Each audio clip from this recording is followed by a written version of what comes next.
Halo semuanya, di kesempatan kali ini saya akan membahas tentang anatomi fisiologi sistem kardiovaskuler dengan dosen pengampu Bapak Henry Didiharto.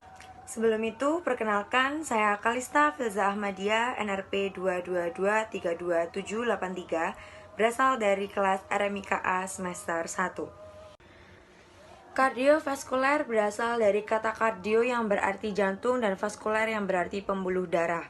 Jadi, sistem kardiovaskuler adalah sistem yang bertugas mensuplai darah pada seluruh jaringan tubuh untuk kepentingan metabolisme sel-sel serta menarik kembali darah ke jantung untuk selanjutnya membebaskan bahan sisa metabolisme. Yang pertama, kita akan membahas mengenai jantung. Jantung berasal dari bahasa Latin yang berarti cor, yang artinya sebuah organ tubuh manusia yang berongga serta berotot yang berperan dalam sistem peredaran darah manusia. Letaknya di dalam rongga toraks pada bagian mediastinum, yaitu rongga di antara paru-paru kanan dan kiri. Besarnya sekepal tangan, panjangnya 12 cm, lebarnya 9 cm, beratnya 250-390 gram untuk laki-laki dewasa dan 200-275 gram untuk wanita dewasa, serta batas dekstra pada sternum dekstra dan batas sinistra pada intrakosta kelima. Fungsi jantung yaitu untuk memompa darah ke seluruh tubuh dan menampungnya kembali setelah dibersihkan oleh paru-paru. Selanjutnya yaitu bagian-bagian jantung. Yang pertama ada serambi kanan atau atrium dekstra yang berfungsi untuk menerima darah kotor dari tubuh yang dibawa oleh pembuluh darah.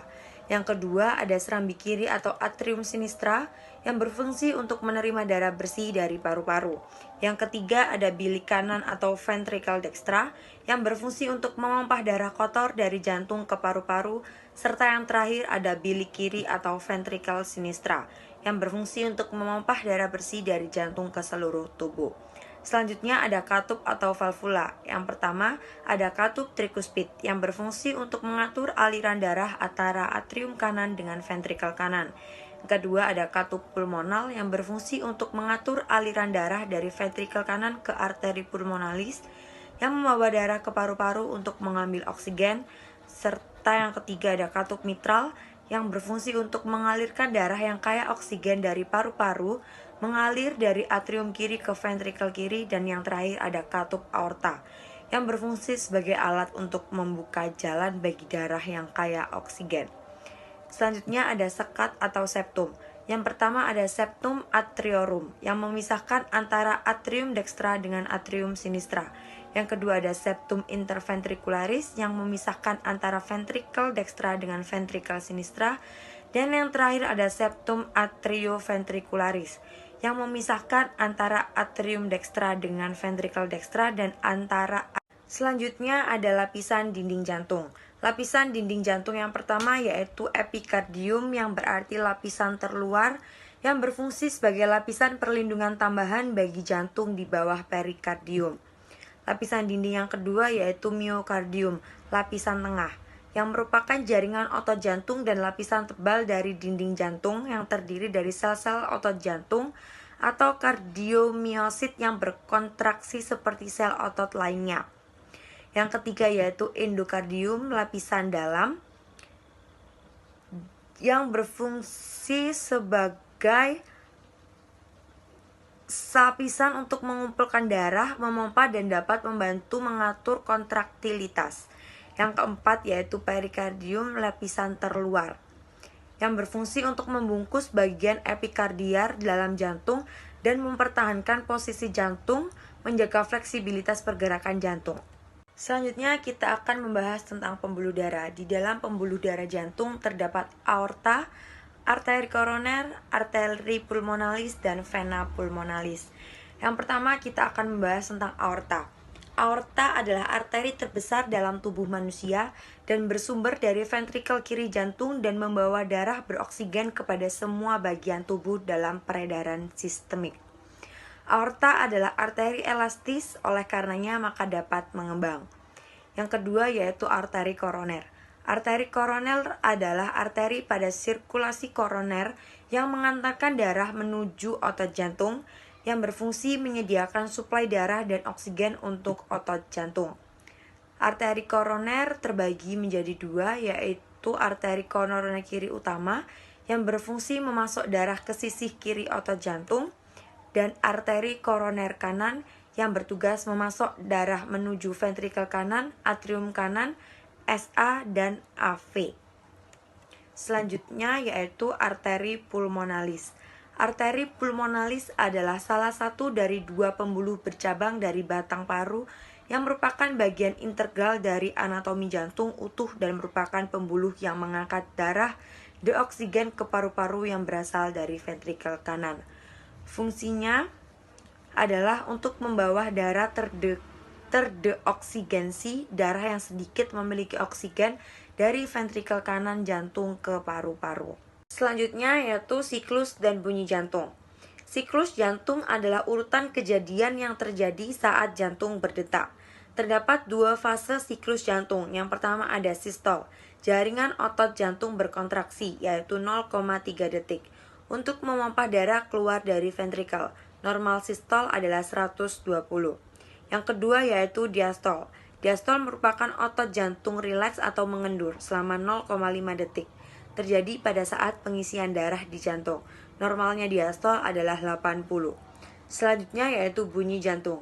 Bunyi pertama yaitu menutupnya katup atrioventrikuler dan kontraksi ventrikel, panjang dan rata.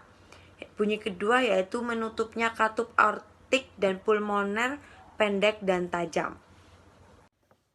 Selanjutnya kita akan membahas tentang sistem peredaran darah manusia. Sistem peredaran darah manusia ada 2, yaitu sistem peredaran darah panjang dan sistem peredaran darah pendek.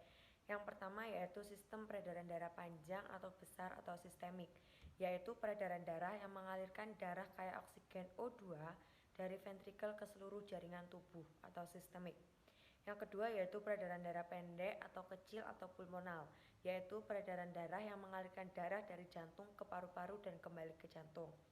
Nah, di samping saya ini ada contoh gambar dari peredaran darah panjang dan pendek.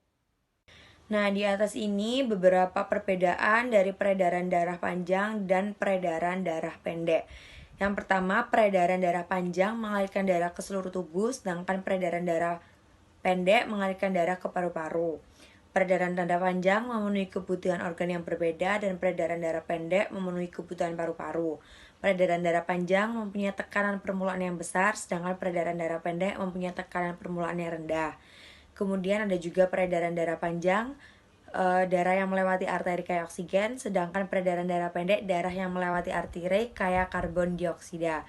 Serta peredaran darah panjang yaitu darah yang melewati vena kaya karbon dioksida, dan peredaran darah pendek yaitu darah yang melewati vena kaya oksigen. Ada juga jenis-jenis pemeriksaan penunjang pada jantung. Yang pertama ada EKG atau elektrokardiogram, adalah tes untuk mengukur dan merekam aktivitas listrik jantung dengan menggunakan mesin pendeteksi impuls atau listrik. Nah, di atas ini ada beberapa contoh pemeriksaan EKG. Yang atas sendiri itu pemeriksaan EKG. Kemudian di bawah itu ada contoh gambar EKG normal dan contoh gambar EKG tidak normal.